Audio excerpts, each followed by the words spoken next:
చంద్రాను చెప్పాల్సిన పని లేదు.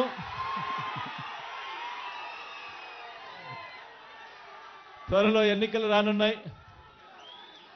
చంద్రాను అఖండమైన మెజారిటీతో గెలిపించవలసిందిగా ప్రార్థిస్తా ఉన్నా. అంటే భాస్కర్ కూడా ఉన్నాడు, మీకు మంచి ఎంపీ అభ్యర్థి అవుతాడు. తనను కూడా దగ్గరుండి మంచి మెజారిటీతో గెలిపించే కార్యక్రమం చేయండి, చేయమని ప్రార్థిస్తా ఉన్నా. మీ దగ్గరకు వస్తా కదబ్బా.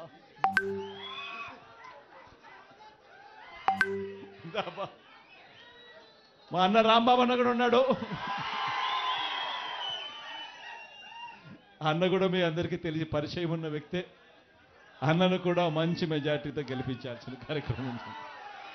ఇంకట్లా మీ నియోజకవర్గాలకు వస్తాపా నేను, అప్పుడు అందరినీ పరిచయం చేస్తాను.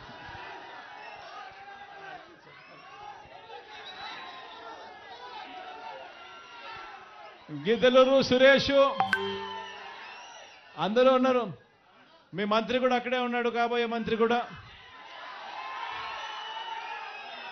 మా నారాయణ ఉన్నాడు. నారాయణ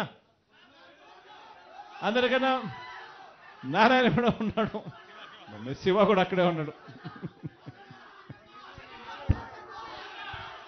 మధు కూడా ఇక్కడే ఉన్నాడు.